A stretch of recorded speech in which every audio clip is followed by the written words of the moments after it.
चीन भ्रमणबाट mood fresh गरेर आएका प्रधानमन्त्री प्रचण्डले नेपाली जनताको मुड अफ हुने गरी पेट्रोलियम पदार्थको मूल्य वृद्धि गरेको भन्दै राष्ट्रिय स्वतन्त्र पार्टीले संसद बैठक अवरुद्ध गर्यो। रवि लामिछानेद्वारा आपत्ति, आयल निगमको घाटा के हो निर्क्युल गरियोस् भन्दै संसदमा रवि लामिछानेको भनाई।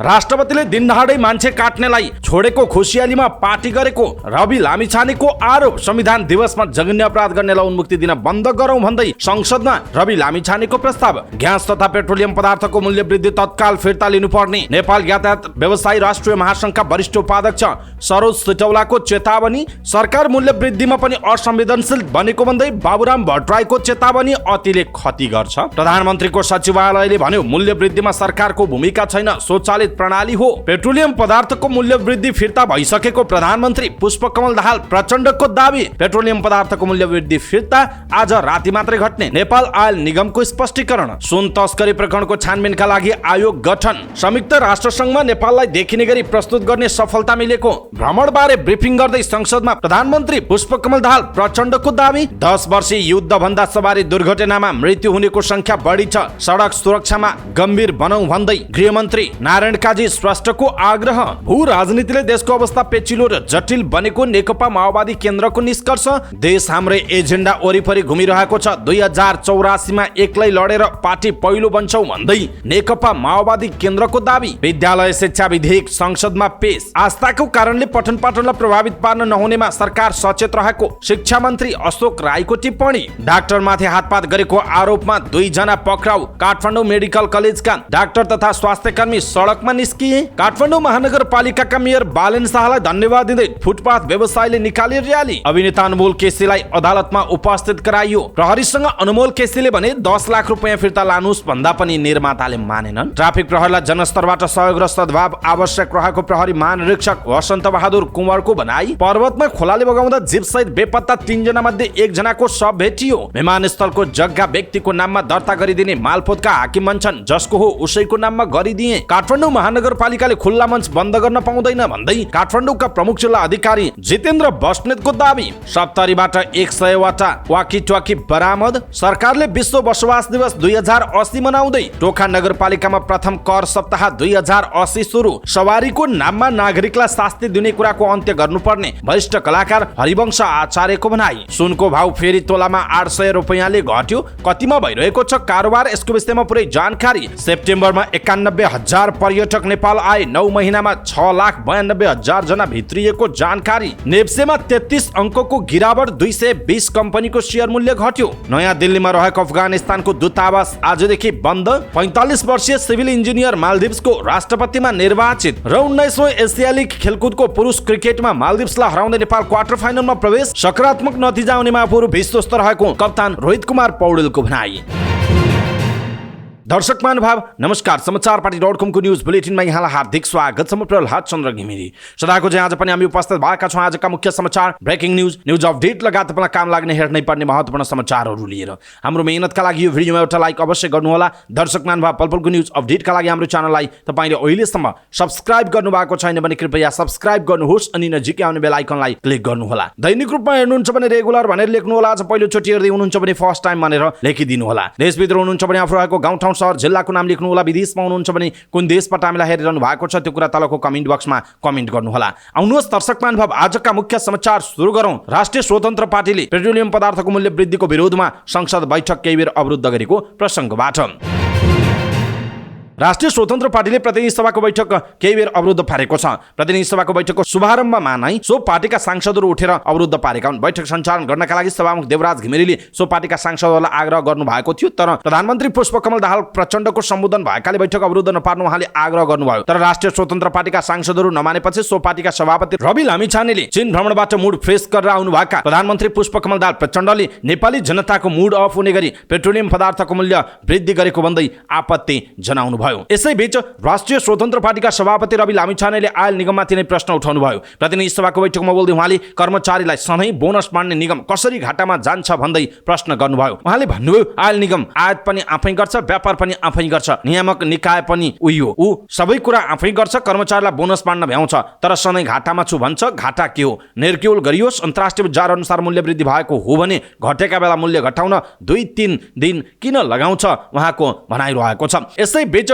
पूर्व गृहमन्त्री समेत रहनुभएका राष्ट्रपति सभापति लामिछानेले संविधान दिवसको अवसरमा राष्ट्रपति रामचन्द्र पौडेलले आयोजना गरेको भोजमा आफू सहभागी हुन नपरेकोमा खुसी व्यक्त गर्नुभएको छ। प्रतिनिधि सभाको बैठकमा बोल्दै उहाँले हत्या आरोपीलाई संविधान दिवसको अवसरमा राष्ट्रपतिबाट भएको उन्मुक्तिप्रति आपत्ति जनाउनुभयो। उहाँले भन्नुभयो, संविधान दिवसको अवसरमा राष्ट्रपतिज्यूले भोजको आयोजना गर्नुभएको थियो, तर म सरिक हुन पाइनँ। तर संयोगले त्यो दिन मैले रोल्पामा एक परिवारले बनाएको ढेँडो खान पाएँ। मलाई लागेको थियो राष्ट्रपतिज्यूले आयोजना गरेको त्यो संविधान दिवसको भोज थियो, त्यो खुसी थियो संविधान दिवसको उपलक्ष्यमा, तर त्यो भोज संविधान पाएको खुसीको होइन रहेछ। दिन दहाडै सडकमा मान्छे काट्नेलाई उन्मुक्ति भएको पार्टी रहेछ। म खुसी छु त्यो पार्टीमा म त्यो जुठो खान परेन, उहाँको भनाइ छ। उहाँले जनताले लडेर ल्याएको लोकतन्त्रमा संविधानमाथि आशा र भरोसा गरेको भन्दै सरकारको सिफारिसमा राष्ट्रपतिबाट जन्मगैद पाएको हत्यारालाई उन्मुक्ति दिने काम स्वीकार्य नभएको बताउनु भएको छ। त्यस्तै सभापति लामिछानेले जनताले खुसी मनाउने दिनमा जघन्य अपराध गर्ने व्यक्तिलाई उन्मुक्ति दिने प्रणालीको अन्त्य गर्न माग गर्नुभयो। जघन्य अपराध गर्ने मानिसलाई दिउँसै हत्या गर्ने र आजीवन सजाय पाएको मान्छेलाई जनताले खुसियाली मनाउने दिनमा उन्मुक्ति दिने प्रणाली बन्द गर्न म जोरदार माग गर्दछु, उहाँको भनाइरहेको छ। दर्शक महानुभाव, राष्ट्रिय स्वतन्त्र पार्टीले आज संसद बैठक अवरुद्ध गरेको छ। पेट्रोलियम पदार्थमा भएको मूल्य वृद्धिको विषयमा आपत्ति जनाउँदै चीन भ्रमण गरेर आफू मुड फ्रेस गरेर आउनुभएका प्रधानमन्त्री पुष्पकमल दाहालले नेपाली जनताको मुड अफ हुने गरी पेट्रोलियम पदार्थको मूल्य वृद्धि गरेको भन्दै आपत्ति जनाउनुभयो। सँगसँगै नेपाल आयल निगमले आफ्ना कर्मचारीलाई बोनस बाँड्छ, आफै आयात गर्छ, आफै बिक्री गर्छ, सबै कुरा आफै गर्छ, नियामक निकाय पनि आफै छ, तर पनि घाटा भयो भन्दै उसले चाहिँ जुन घाटा देखाइरहेको छ तर पनि बोनस बाढिरहेको छ, यसको निर्क्युल हुनुपर्छ भनेर जुन कुरा भनिरहनु भएको छ, यसप्रति तपाईँको धारणा के छ? आफ्नो धारणा तलको कमेन्ट बक्समा कमेन्ट गर्नुहोला। सँगसँगै राष्ट्रपतिले दिनदहाडै मान्छे काट्नेलाई छाडेको खुसियालीमा पार्टी गरे भनेर संसदमै रवि लामिछानेले जुन खालको आरोप लगाउनु भएको छ, यसप्रति तपाईँको धारणा के छ? आफ्नो धारणा तलको कमेन्ट बक्समा कमेन्ट गर्नुहोला। नेपाली यातायात व्यवसायी राष्ट्रिय महासंघका वरिष्ठ उपाध्यक्ष सरोज सेटौलाले खाना पकाउने ग्यास तथा पेट्रोलियम पदार्थको मूल्य तत्काल फिर्ता लिन माग गर्नुभएको छ। सडक सुरक्षा तथा ट्राफिक सचेतना सप्ताह 2080 कार्यक्रममा बोल्दै वरिष्ठ उपाध्यक्ष सेटौलाले यस्तो माग गर्नुभयो। उहाँले नेपालीहरूको महान चाडपर्वको मुखमा आएर खाना पकाउने ग्यास तथा पेट्रोलियम पदार्थको मूल्य वृद्धि गर्नु गलत भएको बताउनुभयो। उहाँले चाडपर्व लक्षित सरकारले नै सडक व्यवस्थापन र सहुलियत दिनुपर्नेमा सरकारको स्वामित्वमा रहेको नेपाल आयल निगमले नेपाली जनताको ढाड सक्ने गरी पेट्रोलियम पदार्थको मूल्य वृद्धि गरेको बताउनुभयो। उहाँले पेट्रोलियम पदार्थमा सरकारले गरेको मूल्य वृद्धि अविलम्ब रूपमा फिर्ता लिनुपर्ने दोहोर्याउनु भयो। सेटौलाले 12 रुपैयाँ डिजेलमा मात्रै मूल्य वृद्धि भएको भन्दै तत्काल सार्वजनिक सवारी साधनको पनि तत्काल मूल्य समायोजन गर्नुपर्ने बताउनु भयो। उहाँले चाडपर्व नजिकिए पनि सबैतिरका मुख्य सडकहरू अस्तव्यस्त रहेको भन्दै सरकारले दशैं अघि नै सडकहरूको व्यवस्थापन गर्न माग गर्नुभयो। उहाँले असोज 3 गतेदेखि रत्नपार्क सूर्य विनायकसम्म सञ्चालनमा आएको द्रुत बस सेवा अवरुद्ध हुने वातावरण बनेको बताउनु भएको छ।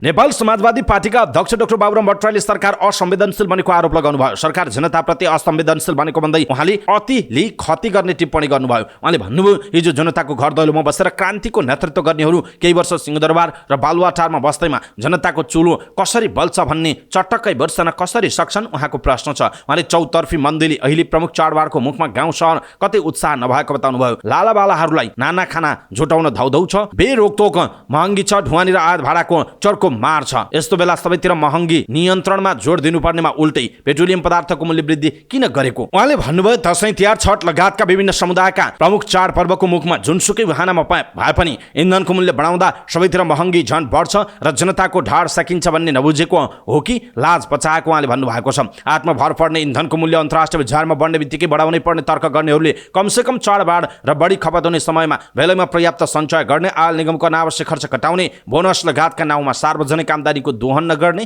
विशिष्ट अवस्थामा अन्यत्रको खर्च घटाएर पनि आम जनतालाई सिधै मर्का पर्ने र सबैतिर मूल्य वृद्धि गराउने इन्धनमा राहत अनुदान दिने आदि व्यवस्था गर्न माग गर्नु भएको छ। दर्शक महानुभाव, बाबुराम भट्टराईको भनाइप्रति तपाईँको धारणा के छ? आफ्नो धारणा तलको कमेन्ट बक्समा कमेन्ट गर्नुहोला। पेट्रोलियम पदार्थको मूल्य वृद्धि अचाकले भन्नुमा सरकारको भूमिका नरहेको प्रधानमन्त्रीको सचिवालयले जनाएको छ। प्रधानमन्त्रीको प्रमुख स्वकीय सचिव गंगा दाहालले मूल्य वृद्धिको चर्को विरोधको जवाफ दिँदै यसमा सरकारको हात नरहेको बताउनुभयो। दाहालले प्रधानमन्त्रीको सचिवालयका तर्फबाट जवाफ दिँदै अन्तर्राष्ट्रिय बजार मूल्य अनुसार स्वचालित प्रणाली अन्तर्गत मूल्य निर्धारण हुने र यसमा सरकारको भूमिका नहुने दावी गर्नुभएको छ। दाहालले भन्नुभएको छ, पेट्रोलियम पदार्थको मूल्य अन्तर्राष्ट्रिय बजार मूल्य अनुसार स्वचालित प्रणाली अन्तर्गत निर्धारण हुने गर्दछ। यसमा सरकारको भूमिका नहुने र अन्तर्राष्ट्रिय बजारमा स्वचालित रूपमा मूल्य बढ्दा मूल्य वृद्धि हुने र मूल्य घट्दा घट्ने हुने गर्दछ। आशा गरौँ चाडपर्वको मुखमा मूल्य वृद्धिको कारण जनताको असुविधा प्रति पक्कै सरकारले केही राहत दिनेछ। उहाँले सरकारले केही राहतको कार्यक्रम ल्याउने आश्वासन समेत दिनुभएको छ। सरकारले यस बीचमा पटक पटक मूल्य वृद्धि गर्दा जनताले चुलो बाल्न नसक्ने अवस्था आएको छ। खाना पकाउने ग्यास र पेट्रोलियम पदार्थ मात्र होइन, दैनिक उपभोग्य वस्तुको मूल्य समेत तेब्बरसम्म वृद्धि भएको जनाइएको छ। प्रधानमन्त्री पुष्पकमल दाहाल प्रचण्डले आसन्न चाडबाड र आम उपभोक्ताको हितलाई ध्यानमा राखेर आफूले पेट्रोलियम पदार्थमा गरिएको मूल्य वृद्धि फिर्ता लिने निर्णय गरेको बताउनु भयो। प्रतिनिधि सभाको बैठकमा बोल्दै उहाँले आफूलाई नेपाल आयल निगमले पेट्रोलियम पदार्थको मूल्य वृद्धि गरेको थाहा नभएको उल्लेख गर्दै त्यसलाई तत्काल फिर्ता लिने निर्देशन दिनु परेको पनि स्पष्ट पार्नुभयो। उहाँले अटो प्राइजमा जाने निगमको निर्णय जनताको पिरमर्का भावना र आवश्यकता विपरीत रहेकाले आफूले सो निर्णयलाई फिर्ता गराएको पनि स्पष्ट पार्नुभयो। प्रधानमन्त्री दाहालले नेपाल आयल निगम स्वतन्त्र निकाय नभएकाले उसले सरकारको निर्देशन अनुसार काम गर्ने पनि बताउनु भएको छ। बैठकमा प्रधानमन्त्री प्रचण्डले सुन तस्करीबारे छानबिन गर्न 4 सदस्यीय जाँचबुझ आयोग गठन गर्ने गरी निर्णय गरिएको पनि बताउनु भएको छ। यसैबीच नेपाल आयल निगमले प्रधानमन्त्री पुष्पकमल दाहाल प्रचण्डको निर्देशन बमोजिम मूल्य वृद्धि फिर्ता गरेको छ। आइतबार प्रधानमन्त्री दाहालको निर्देशन बमोजिम निगमले स्वचालित मूल्य प्रणाली यथावत हुने गरी मूल्य वृद्धिलाई मूल्य स्थिरीकरण कोष तथा नेपाल सरकारबाट प्राप्त हुने रकमबाट समायोजन गर्ने गरी मूल्य वृद्धि गर्ने निर्णय आइतबार राति 12 बजेबाट लागू हुने गरी फिर्ता गरेको छ। निगमले पेट्रोलियम पदार्थ तथा ग्यासको स्वचालित मूल्य प्रणाली कार्यविधि 2080 तथा परिवर्तित मूल्यमा मूल्य अभिवृद्धि कर सहित समायोजन गरी असोज 14 गतेदेखि पेट्रोलियम पदार्थ तथा ग्यासमा भएको मूल्य वृद्धिबाट नजिकिँदै गरेको चाडपर्व तथा आम उपभोक्ताको हितलाई ध्यानमा राखेर मूल्य वृद्धि फिर्ता लिने निर्णय गरेको जनाइएको छ। सरकारले सुन तस्करी छानबिनका लागि आयोग गठन गरेको छ। मन्त्री परिषदको बैठकले सुनको अवैध पैठारी तस्करीको नियन्त्रण गर्न सुझाव सहितको प्रतिवेदन पेश गर्न जाँचबुझ आयोग गठन गर्ने निर्णय गरेको। मन्त्री परिषदले उच्च अदालतका पूर्व न्यायाधीश डिल्लीराम आचार्यको संयोजकत्वमा 4 सदस्यीय आयोग गठन गरेको छ। आयोगका सदस्यहरूमा किशोर जङ कार्की, प्रेमराज जोशी र सहकुल थापा रहनु भएको सञ्चार तथा सूचना प्रविधि मन्त्री रेखा शर्माले जानकारी दिनुभयो। आयोगले अध्ययन गरेर सरकारलाई सुझाव सिफारिस गर्ने उहाँको भनाइ छ। मन्त्री शर्माले पेट्रोलियम पदार्थमा भएको मूल्य वृद्धि फिर्ता गर्न नेपाल आयल निगमलाई प्रधानमन्त्रीले निर्देशन दिइसकेको र मूल्य वृद्धि फिर्ता हुने बताउनुभयो। प्रधानमन्त्री पुष्पकमल दाहाल प्रचण्डले संयुक्त राष्ट्रसङ्घमा यसपटक देखिने गरी नेपाललाई प्रस्तुत गरिएको बताउनु भएको छ। प्रधानमन्त्री दाहालले संयुक्त राष्ट्रसङ्घको 78औं महासभामा आफूले गरेको सम्बोधनबाट यसपटक नेपाल देखिने गरी प्रस्तुत हुन सफलता मिलेको दावी गर्नुभयो। आफ्नो हालै सम्पन्न संयुक्त राष्ट्रसङ्घको महासभा र चीनको औपचारिक भ्रमणबारे प्रतिनिधि सभा बैठकमा जानकारी गराउँदै उहाँले नेपालको शान्ति प्रक्रियालाई तार्किक निष्कर्षमा पुर्याउनका लागि अन्तर्राष्ट्रिय समुदायको सद्भाव बटुल्न पनि आफ्नो भ्रमण सफल रहेको बताउनुभयो। नेपालमा द्वन्द्वबाट शान्तितर्फ रूपान्तरणको सफल उदाहरणलाई अन्तर्राष्ट्रिय समुदायले उचित मान्यता दिनुपर्ने, दिगो विकासका लक्ष्यहरूको कार्यान्वयन तथा जलवायु परिवर्तनका प्रभावहरूबारे नेपाल लगायत अति कम विकसित मुलुकहरूका चुनौती र तिनको सम्बोधनका लागि विश्व समुदायको ध्यान आकर्षण गराउने विषयमा पनि आफूले संयुक्त राष्ट्र सङ्घको महासभामा धारणा राखेको उहाँको भनाइरहेको छ। प्रधानमन्त्री दाहालले आफ्नो चीन भ्रमणले दुई मुलुक बीचको राजनीतिक तहमा विश्वासको वातावरण बनेको बताउनुभयो। उहाँले नेपाल चीन बीचको जनस्तरको सम्बन्धलाई प्रगाढ बनाउन पोखरा अन्तर्राष्ट्रिय विमानस्थलहरूमा चीनबाट सोझै हवाई उडान गरिनुका साथै विज्ञान र प्रविधिको क्षेत्रमा सहकार्य गर्ने, द्विपक्षीय व्यापार विस्तार गर्ने विषयमा समेत विस्तारपूर्वक छलफल भएको बताउनु भएको छ। प्रधानमन्त्री दाहालले चिनिया नेतृत्वसँग आफूले व्यापार लगानी, अन्तर्देशीय यातायात सञ्जाल र आर्थिक सामाजिक साझेदारी वृद्धि गर्दै लैजाने दिशातर्फ केन्द्रित रहेर छलफल गरेको पनि बताउनु भएको छ। उपप्रधान एवं गृहमन्त्री नारायण काजी श्रेष्ठले सडक दुर्घटनाको क्षति कम गर्नुपर्ने आवश्यकता रहेको बताउनुभयो। सडक सुरक्षा तथा ट्राफिक सचेतना सप्ताह 2080लाई सम्बोधन गर्दै उहाँले मुख्य जोड सडक दुर्घटनामै भए पनि अरू पक्षमा पनि सोच्नुपर्ने बताउनुभयो। गृहमन्त्री श्रेष्ठले सडक सुरक्षा र दुर्घटनाबाट बचाउनुका अतिरिक्त आम जनताको जीवनलाई सरकारी कार्यालयका कर्मचारी वा सेवाग्राही समयमै काम सम्पन्न गर्ने स्थिति बनाउने बारे सोच्न आवश्यक रहेको बताउनुभयो। सहज ढङ्गले यातायातलाई सञ्चालन गर्ने वातावरण बनाउनु अहिलेको आवश्यकता रहेको श्रेष्ठको भनाइ छ। उहाँले महानगरपालिका, ट्राफिक प्रहरी, नगरपालिका, यातायात व्यवस्था विभाग सबै निकाय मिलेर एकीकृत योजना बनाएर अगाडि बढे मात्रै यातायात क्षेत्रको व्यवस्थापन गर्न सकिने बताउनुभयो। पछिल्लो 10 वर्षमा सशस्त्र द्वन्द्वको समयको भन्दा बढी मानिसको सडक दुर्घटनाका कारण मृत्यु भएको उहाँले बताउनु भएको छ। पछिल्लो 10 वर्षमा सशस्त्र द्वन्द्वको समयको भन्दा वा त्योभन्दा बढी नै दुर्घटनाबाट मृत्यु भएको छ। त्यस प्रकारको काली लाग्दो दुःखद स्थितिको अन्त्य गर्नु, कमसे कम त्यसलाई प्रभावकारी रूपमा यस प्रकारको स्थिति आउन नदिनु हामी सबैको गम्भीर जिम्मेवारीभित्र पर्छ उहाँको भनाइरहेको छ। नेकपा माओवादी केन्द्रले भू राजनीतिक अवस्थाले गर्दा देशको अवस्था पेचिलो बन्दै गएको बताएको छ। पार्टी केन्द्रीय कार्यालय पेरिस टाढामा आयोजित पत्रकार सम्मेलनमा पार्टीका उपाध्यक्ष एवं पूर्व सभामुख अग्निप्रसाद सापकोटाले भू राजनीतिक अवस्थाले देश पेचिलो र जटिल अवस्थामा पुगेको बताउनुभयो। उहाँले सबै मिलेर मेहनत गर्ने हो भने देखिएको समस्या समाधान हुने बताउनुभयो। अहिले जुन चुनौतीभन्दा पनि बढी सम्भावना रहेको उल्लेख गर्दै चुनौतीमै सम्भावनाका ढोका खोल्ने उहाँले जिकिर गर्नुभयो। उहाँले पार्टीले पछिल्लो समय देशमा आँधीबेहरी सृजना गरेको उल्लेख गर्दै माओवादीको सुदृढीकरण अभियान पनि सफल हुँदै गएको दावी गर्नुभयो। उहाँले पार्टीमा आकर्षण बढेको र अन्य पार्टीका कार्यकर्ता र पार्टी बाहिरका मानिस हजारौंको संख्यामा प्रवेश गरिरहेको बताउनु भयो। पूर्व सभामुख समेत रहनुभएका सापकोटाले सरकार जनताका आवाज सुन्न तत्पर रहेको बताउनु भएको छ। यसैबीच नेकपा माओवादी केन्द्रका प्रवक्ता समेत रहनुभएका उपाध्यक्ष अग्नि सापकोटाले आगामी निर्वाचनमा माओवादीले कसैसँग गठबन्धन नगरी एक्लै चुनाव लड्ने दावी गर्नुभयो। पेरिस टाढामा आयोजित पत्रकार सम्मेलनमा उहाँले माओवादीले त्यही अनुसार अहिले 3 महिने अभियान चलाइरहेको बताउनु भयो। 3 महिने अभियान लगत्तै आफूहरू विधान सम्मेलन हुँदै विशेष महाधिवेशनमा जाने उहाँको भनाइ छ। सापकोटाले भन्नुभयो, अहिले हाम्रो एजेन्डामा देश घुमिरहेको छ, तर त्यो संगठनमा अभिव्यक्त भएको छैन। त्यो संगठनमा अभिव्यक्त हुने र पहिलो पार्टी हुने संकल्पका साथ अगाडि बढिरहेका छौँ उहाँको भनाइरहेको छ। विद्यालय शिक्षा विधेयक 2080 प्रतिनिधि सभामा पेश भएको छ। प्रतिनिधि सभाको बैठकमा शिक्षा विज्ञान तथा प्रविधि मन्त्री अशोक कुमार राईले विधेयक संसदमा पेश गर्नुभयो। गत भदौ 27 गते मन्त्री राईले नै प्रतिनिधि सभामा यो विधेयक दर्ता गर्नुभएको थियो। विधेयकलाई लिएर शिक्षकहरूले काठमाडौँ केन्द्रित आन्दोलन समेत गरेका थिए। शिक्षकहरूको मागलाई संसदीय प्रक्रिया मार्फत सम्बोधन गर्ने सहमति सरकारले गरिसकेको छ। विधेयक पेश गर्नु अगाडि नेपाल मजदुर किसान पार्टी नेमकेपाका सांसद प्रेम सुवालले विरोधको सूचना दर्ता गर्नुभयो। उहाँले विद्यालय शिक्षा विधेयकका जिल्ला शिक्षा कार्यालय भिन्ताउने प्रस्ताव राखेको भन्दै प्रतिगमनको संज्ञा दिनुभयो। संविधानले स्थानीय सरकार मार्फत आधारभूत र माध्यमिक शिक्षा रहने भनेको, तर जिल्ला शिक्षा कार्यालय राखेर सङ्घले नै नियन्त्रण गर्न खोजेको पनि सुवालले विरोध गर्नुभयो। शिक्षा मन्त्री राईले सुवालको यस प्रश्नको जवाफ दिनु भएन। सुवालको विरोधको सूचनालाई सभाले अस्वीकृत गरिदियो। त्यसपछि विधेयक सभामा पेश भयो। अब अर्को कुनै बैठकमा विधेयकमाथि विचार गरियोस् भन्ने प्रस्ताव पेश हुनेछ। छलफलमा विधेयकको सैद्धान्तिक पक्षमा सभामै छलफल हुनेछ। त्यसपछि सांसदहरूलाई संशोधनका लागि 72 घण्टाको समय दिइनेछ। यही बेला शिक्षकहरूसँग भएको सहमति सरकारको तर्फबाट स्वीकार हुने सहमति शिक्षकका प्रतिनिधिहरूसँग भएको छ। सभामा विधेयक अगाडि बढेसँगै शिक्षक महासंघका प्रतिनिधिहरूले राजनीतिक दलसँगको भेटघाट समेत बढाएका छन्। प्रतिनिधि सभाको अर्को बैठक असोज 16 गतेका लागि बोलाइएको जनाइएको छ। शिक्षा विज्ञान तथा प्रविधि मन्त्री अशोक राईले शिक्षकहरूलाई राजनीतिबाट टाढा राख्ने कुरा विधेयकमा समावेश गरिएको बताउनु भएको छ। प्रतिनिधि सभामा विद्यालय शिक्षा विधेयक 2080 पेश गर्दै उहाँले विधेयक मार्फत शिक्षकलाई राजनीतिबाट टाढा राख्ने प्रयास गरिएको बताउनु भयो। उहाँले मान्छेको व्यक्तिगत आस्था आफ्नो ठाउँमा भए पनि आस्थाका कारण पठन पाठनलाई प्रभावित पार्न नहुनेमा सरकार सचेत रहेको बताउनु भयो। उहाँले ट्रेड युनियन अधिकार अन्तर्गत आफ्नो पेशागत हक हितका निम्ति उहाँहरूले सङ्गठित हुन पाउने शिक्षक महासङ्घको व्यवस्था विधेयकमा गरिएको बताउनु भयो। उहाँले शिक्षाको स्तरलाई माथि उठाउनका लागि राष्ट्रिय परीक्षा बोर्ड त्यसको स्वायत्ततामा कार्यरत कर्मचारीको पेशागत हक हित समेतलाई ध्यान दिनुपर्ने स्थिति रहेको बताउनु भएको छ। शिक्षा मन्त्री राईले पाठ्यक्रम विकासका सन्दर्भमा पाठ्यपुस्तक तर्जुमा गर्नुपर्ने सन्दर्भमा पनि अहिलेको समसामयिक परिवर्तनलाई समेत आत्मसात गरेको पाठ्यपुस्तक तयार गर्नुपर्ने तर्फ विधेयकको ध्यान गएको उहाँले बताउनु भएको छ।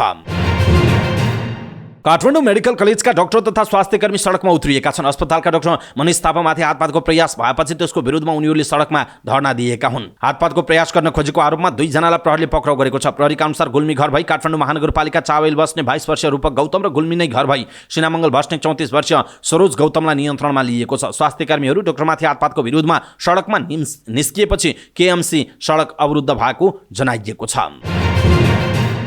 काठमाडौँका फुटपाथ व्यवसाय गर्नेहरूले धन्यवाद र्याली निकालेका छन्। फुटपाथ व्यवसायलाई विकल्पसहित व्यवस्थापन गर्नुपर्ने मागसहित 179 घण्टा उभिएर प्रदर्शन गरेका अभियन्ता ई र काठमाडौँ महानगरपालिका बीच भएको सहमतिको स्वागत गर्दै उनीहरूले र्याली निकालेको जनाइएको छ। फुटपाथ सार्वजनिक स्थलमा व्यापार गरेका व्यापारीहरूलाई व्यवसायीहरूलाई विकल्प दिन महानगरले 1 हप्ताभित्र पहल गर्ने सहमति भएको थियो, जसको स्वागत गर्दै व्यवसायीहरूले सडक व्यवस्था व्यवस्थापनमा सहकार्य गर्न तयार रहेको बताएका छन्।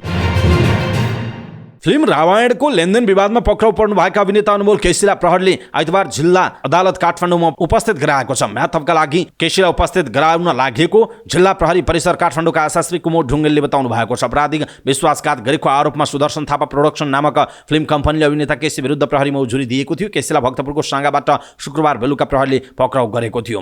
पक्राउपछि स्वास्थ्यमा समस्या देखिएको भन्दै केसी चिरायु अस्पताल भर्ना हुनुभएको हो। पक्राउ विरुद्ध केसीले केही दिन अघि उच्च अदालत पाटनबाट निषेधाज्ञाको आदेश पनि लिनु भएको थियो। देवानी कसुरमा पक्राउ नगर्नु भन्ने आदेश लिए पनि फौजदारी कसुरमा उहाँ विरुद्ध पक्राउ अनुमति जारी भएको हुनाले मुद्दा अनुसन्धानमा असर नपर्ने प्रहरीको भनाइ छ। तर केसीका वकिल परशुराम कोइरालाले चाहिँ उच्च अदालतको आदेश आइसकेकाले हिरासतमा राख्न उचित नभएको बताउनु भयो। रामायण फिल्मका निर्माताले अभिनेता केसीले 10 लाख रुपियाँ लिएर पनि फिल्म खेल्न नमानेको बताउनु भयो। तर केसीले चाहिँ आफूले पैसा लिए पनि लिखित सहमति नगरेको बताइसक्नु भएको छ। यसैबीच फिल्म रामायणको लेनदेन विवादमा पक्राउ पर्नुभएका अभिनेता अनमोल केसीले आफ्नो खातामा पठाएको 10 लाख रुपियाँ फिर्ता लैजान आग्रह गर्दा पनि निर्माताले नमानेको बताउनु भएको छ। प्रहरीसँगको सोधपुछमा अनमोलले स्क्रिप्ट मन नपरेपछि आफूले खेल्न अस्वीकार गरेको समेत बताउनु भयो। निर्माताले 10 लाख रुपियाँ मेरो खातामा हालिदिएको हो, मैले फिर्ता लैजानुस् भन्दा उहाँहरूले मान्नु भएन। अनमोलको भनाइ उद्धृत गर्दै अनुसन्धानमा संलग्न एक अधिकृतले भनेका छन्। यो अधिकृतका अनुसार निर्माता कम्पनी सुदर्शन थापा प्रोडक्सनले पनि अनमोलबाट 1 करोड 5 लाख रुपियाँ दाबी गरेको छ। उसले प्राविधिक लगायतका अन्य पक्षमा उक्त रकम खर्च भइसकेको जनाएको छ। दुई पक्षबीच सम्झौता पत्र पनि देखिएको छैन, ती अधिकृतले भन्नुभएको छ। शुक्रबार पक्राउ पर्नुभएका अनमोललाई प्रहरीले चिरायु अस्पतालबाट महानगरीय प्रहरी परिसरमा लगेको थियो। अनमोललाई जिल्ला अदालतमा उपस्थित गराइएको जनाइएको छ। सुदर्शन थापा प्रोडक्सनको तर्फबाट निर्माता सुप्रिया कटुवालले अनमोल विरुद्ध आपराधिक विश्वासघातको जुरी दर्ता गराउनु भएको छ, जसअनुसार प्रहरीले साङ्गाबाट अनमोललाई पक्राउ गरेको जनाइएको छ।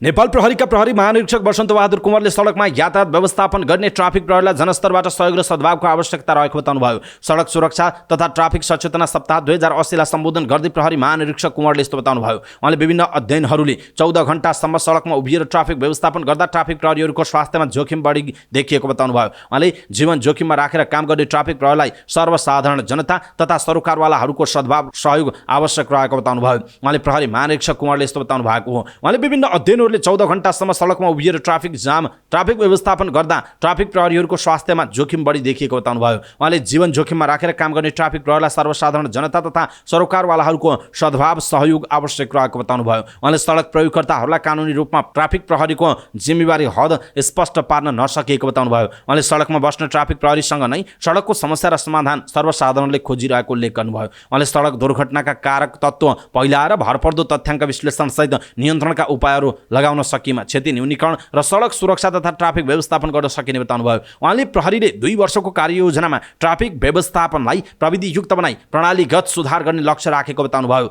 महानिरीक्षक कुँवरले बढ्दो शहरीकरण, बढ्दो घनत्वका कारण पूर्वाधार निर्माणको अभाव, यातायातका साधनको तीव्र वृद्धिका साथै मानवीय र वातावरणीय यान्त्रिकको संयोजन नै सडक दुर्घटनाको कारक तत्त्व बनेको उल्लेख गर्नुभयो। उहाँले आर्थिक वर्ष 2079-80 सम्ममा 18 लाख बढी सवारी साधन दर्ता भएको, तीमध्ये 14 लाख सवारी साधन दैनिक काठमाडौँ उपत्यकामा गुड्ने गरेको बताउनु भएको छ। उहाँले नेपाल प्रहरीमा काजमा अन्यत्र नपठाउने नीति भए पनि सडक पूर्वाधार यान्त्रिक पूर्वाधारको कमीका कारण ट्राफिक प्रहरी अपवाद बन्न पुगेको उल्लेख गर्नुभयो। उहाँले काठमाडौँ उपत्यकामा 1313 दरबन्दी रहेको र त्योभन्दा 63% बढी 1822 जना जनशक्ति परिचालन गरिएको दावी गर्नुभयो। उहाँले अझै दैनिक 12 देखि 14 घण्टा ट्राफिक प्रहरी सडकमा उभिनुपर्ने बाध्यता रहेको बताउनु भएको छ। पर्वतको कुस्मा नगरपालिका 7मा रहेको तमाधी खोलामा जीवसहित बेपत्तामा 1 जनाको शव भेटिएको छ। झन्डै 700 मिटर तल जीवका पाट पूर्जा छरिएको र मुख्य भाग बाढीले पुरिएको अवस्थामा शव भेटिएको जिल्ला प्रहरी कार्यालय पर्वतले जनाएको छ। बेपत्ता 3 मध्ये रूपन्देही तेलुतमाका 34 वर्षीय गोपाल बस्नेतको शव भेटिएको पर्वतका प्रहरी प्रमुख डीएसपी खुमलाल भुषालले जानकारी दिनुभयो। उहाँका अनुसार बाँकी 2 जनाको खोजी कार्य जारी छ। बागलुङबाट पोखरा आउँदै गरेको G1J 6213 नम्बरको जीव शनिबार साँझ तमाधी खोलाले बगाएको थियो। रूपन्देहीको भैरहवा स्थित गौतम बुद्ध अन्तर्राष्ट्रिय विमानस्थलको जग्गा व्यक्तिको नाममा दर्ता गरिदिएका मालपोत अधिकृत कुमार आचार्यले जसको जग्गा हो उसैको नाममा गरिदिएको बताउनु भएको छ। विमानस्थलको धावन मार्गको जग्गा दर्ता भने आफूबाट नभएको उहाँले बताउनु भयो। प्रमुख मालपोत अधिकृत कुमार आचार्यले आफूले धावन मार्गमा नपर्ने 16 कट्ठा जग्गा मात्र दर्ता गरिदिएको बताउनु भयो र त्यो जग्गा व्यक्तिको नाममा रहेको कुरामा दुविधा नै नभएको उहाँले जिकिर गर्नुभयो। 2052 सालकै कागजात देखियो र कागजात अनुसार त्यो जग्गा उनकै हो भन्नेमा कुनै दुविधा देखिएन। अर्कोतर्फ त्यो जग्गाका बारेमा लगातार मुद्दा परेको छ। मुद्दा टुङ्गिएर परमादेश भएपछि यो निर्णय भएको उहाँले भन्नु भएको छ। दर्शक महानुभाव, यसप्रति तपाईको धारणा के छ? आफ्नो धारणा तलको कमेन्ट बक्समा कमेन्ट गर्नुहोला। काठमाडौँका प्रमुख जिल्ला अधिकारी जितेन्द्र बस्नेतले काठमाडौँ महानगरपालिकाले खुल्ला मञ्चमा ताला लगाएर बन्द गर्न नपाउने बताउनु भएको छ। सडक सुरक्षा तथा ट्राफिक सचेतना सप्ताह 2080 कार्यक्रममा बोल्दै प्रमुख जिल्ला अधिकारी बस्नेतले यस्तो बताउनु भयो। उहाँले विगतमा खुल्ला मञ्चमा सबैले खुल्ला रूपमा प्रदर्शन तथा अभिव्यक्ति राख्न पाउने ठाउँ भएकाले अहिले पनि खुल्ला मञ्चकै रूपमा प्रयोगमा आउनु पर्ने बताउनु भयो। उहाँले खुल्ला मञ्च नेपाल सरकारको भएकाले महानगर वा संघीय सरकारले कसले प्रयोग गर्ने भन्ने विषयमा तत्काल निर्णय हुन आवश्यक रहेको बताउनु भयो। उहाँले खुल्ला मञ्चमा महानगरले ताला लगाएर बन्द गरेर राख्ने प्रदर्शनकारीहरूले माइतीघरमा आन्दोलन र प्रदर्शन गर्दा ट्राफिक व्यवस्थापन गर्न समस्या भएको बताउनु भयो। उहाँले खुल्ला मञ्चमा सुरक्षित रूपमा प्रदर्शन तथा आन्दोलन गर्न दिए माइतीघरदेखि बानेश्वरसम्मको दैनिक ट्राफिक व्यवस्थापन सहज हुने बताउनु भयो। उहाँले काठमाडौँ उपत्यकाका सडक सवारी साधन सञ्चालनका लागि मात्रै प्रयोग नभएको भन्दै सुरक्षाको हिसाबले हेर्दा माइतीघरबाट बानेश्वरसम्म दैनिक रूपमा सडक अवरुद्ध हुने गरेको बताउनु भयो। प्रमुख जिल्ला अधिकारी बस्नेतले आन्दोलन गर्नेहरूलाई सरकारले साइडमा हिँडाएर नियमन गर्न समेत नसकेको बताउनु भयो। उहाँले प्रदर्शनकारीहरूलाई पनि सचेतना दिन आवश्यक देखिएको बताउनु भयो। उहाँले देशभरबाट प्रदर्शन गर्न आउँदा प्रदर्शनकारीहरूलाई देशको राजधानीमा प्रदर्शन गर्ने ठाउँ नभएको उल्लेख गर्नुभएको छ। उहाँले विगत लामो समयदेखि प्रदर्शन सभा गर्ने र भनाइहरू राख्ने ठाउँ खुल्ला मञ्चको रूपमा प्रयोग भएको तर अहिले बन्द भएको भन्दै खुल्ला मञ्चलाई सुरक्षाको दृष्टिकोणबाट व्यवस्थित रूपमा प्रयोगमा ल्याउन आवश्यक रहेको बताउनु भएको छ।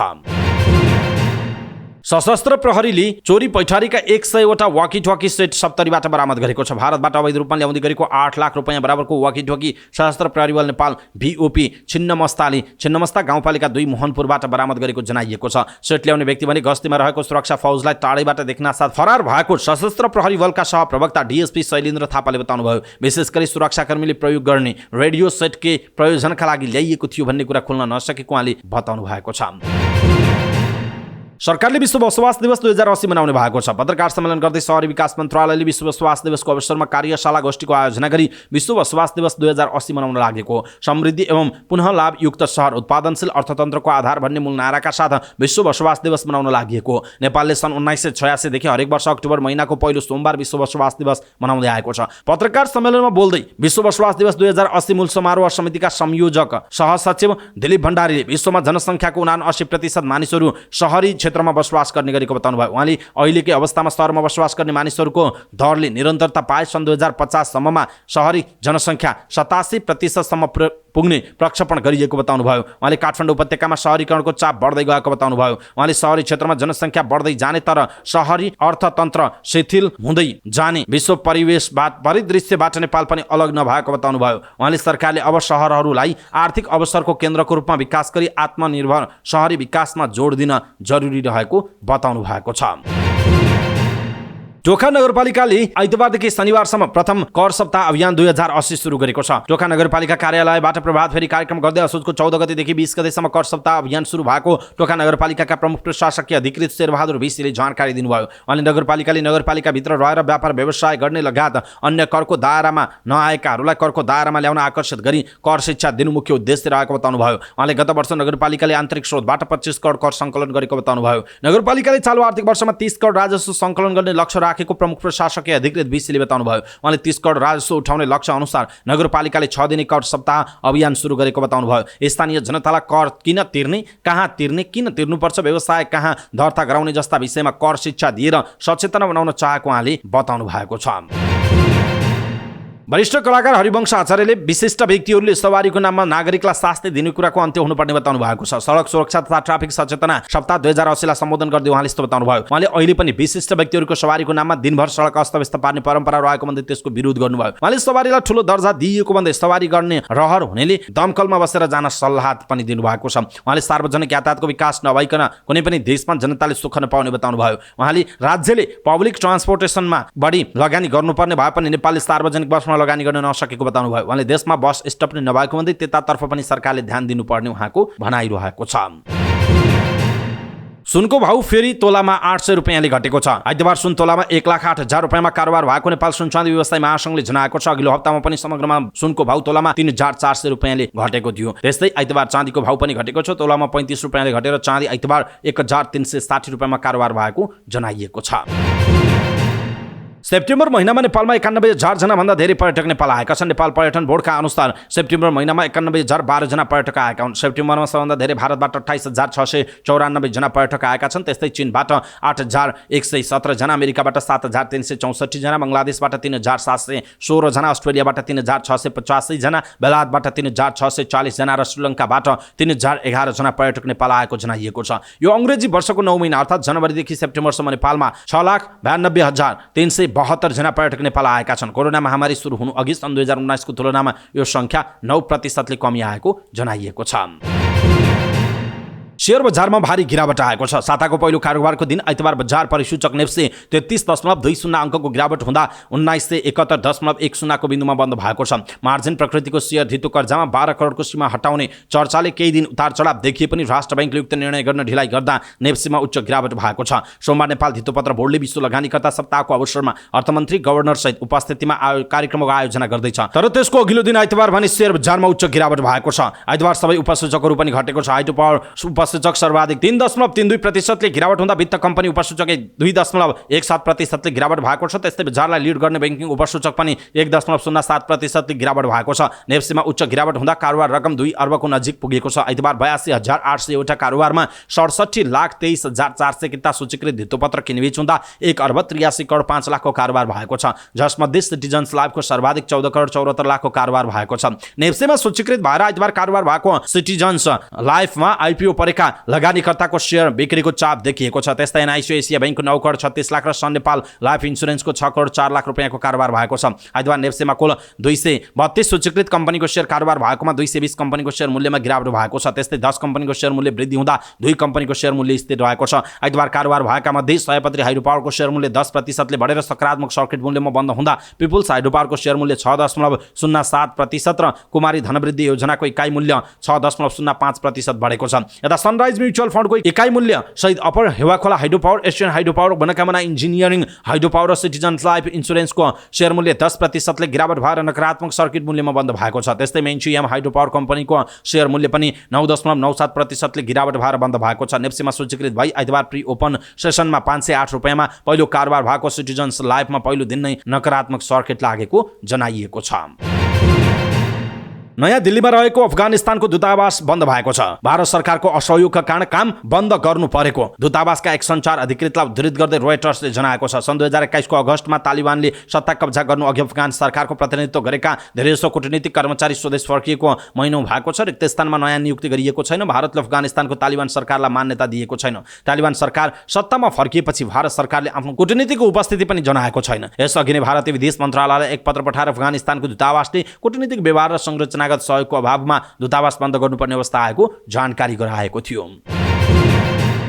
मालदिभ्सको राष्ट्रपतिमा मोहम्मद मुइज्जु निर्वाचित हुनुभएको छ। निवर्तमान राष्ट्रपति इब्राहिम सोलिहलाई हराउँदै 45 वर्षीय मुइज्जु नयाँ राष्ट्रपतिमा निर्वाचित हुनुभयो। प्रोग्रेसिभ अलायन्सका उम्मेदवार मुइज्जु चीन समर्थक भनेर चिनिनुहुन्छ। राजधानी मालेको मेयर समेत रहनुभएका मुइज्जुले इन्डिया आउट नाराका साथ चुनावी अभियान सुरु गर्नुभएको हो। उहाँले 54% भोट लिएर राष्ट्रपति चुनाव जितेको बीबीसीले जनाएको छ। निवर्तमान राष्ट्रपति सोलिह भने भारतसँग सम्बन्ध सुधार हुनुपर्छ भन्ने विचार राख्नुहुन्थ्यो। उहाँले भारतसँग सम्बन्ध बलियो बनाउने कोसिस समेत गर्नुभएको थियो। नवनिर्वाचित राष्ट्रपति मोहम्मद मुइज्जुको जन्म 1978 मा भएको थियो। उहाँले ब्रिटेनको लुइस युनिभर्सिटीबाट सिभिल इन्जिनियरिङमा पीएचडी गर्नुभएको छ। उहाँ सन् 2012 मा राजनीतिमा प्रवेश गर्नुभएको हो। नेपालले 19औं खेलकुदको पुरुष क्रिकेटमा आइतबार मालदिभ्समाथि 138 रनको फराकिलो जित निकाल्दै क्वार्टर फाइनलमा स्थान बनाएको छ। पिङफेङ स्थित झेजियाङ युनिभर्सिटी अफ टेक्नोलोजी क्रिकेट मैदानमा नेपाली कमजोरी टोली मालदिभ्समाथि जित निकाल्दै समूह ए को विजेताका रूपमा क्वार्टर फाइनलमा स्थान बनाएको छ। मङ्गोलिया विरुद्धको पहिलो खेलमा कीर्तिमानको भर्सा गर्दै फराकिलो जित निकालेको नेपाल मालदिभ्स विरुद्ध पनि रवाफिलो जित निकाल्यो। 213 रनको विशाल लक्ष्य पछ्याएको मालदिभ्स 19.4 ओभरमा 75 रनमा अल आउट भएको। नेपालको बलिङमा अविनाश बोहराले 6 विकेट लिँदै मालदिभ्सको इनिङ्स रास्ताई बनाए। सन्दीप लामिछाने, गुलशन झा, सोम्पल कामी र कौशल भोटेको नाममा समान 1 विकेट रह्यो। मालदिभ्सका लागि अब्दुल घानीले सर्वाधिक 36 रन बनाए। उनले सन्दीपको बलमा छक्का सहित अन्य बलरलाई पनि बाउन्ड्री प्रहार गरे। उनी 16औं ओभरको पहिलो बलमा नै कौशल भोटेलद्वारा क्लिन बोल्ड भएका थिए। त्यसअघि घानीले 34 बलमा समान 2 चौका र छक्का हिर्काएका थिए। उनी 16औं ओभरको पहिलो बलमा नै कौशल भोटेलद्वारा क्लिन बोल्ड भएका हुन्। त्यसअघि घानीले 34 बलमा समान 2 चौका र छक्का हिर्काई। रसम रसिद 12 रनमा नट आउट रहँदा फरिद शिउर्सले 10 रन जोडे। त्यसबाहेक अन्य ब्याटरले 2 अङ्कमा रन बटुल्न सकेन र मालदिभ्स इनिङ्स 2 बल अगाडि नै समेटियो। त्यसअघि टस जितेर पहिला ब्याटिङ गरेको नेपालले निर्धारित 20 ओभरमा 7 विकेट गुमाउँदै 212 रनको विशाल योगफल खडा गर्यो। नेपालका लागि कप्तान रोहित कुमार पौडेलले सर्वाधिक 51 रनको अर्धशतकीय इनिङ्स बनाए। सुरुवातदेखि नै आक्रमणमा खेलेको नेपालले इनिङको अन्त्यसम्म पनि सोही प्रदर्शन जारी राख्यो। कुशल मल्ल 20 बल खेल्दै 47 रनमा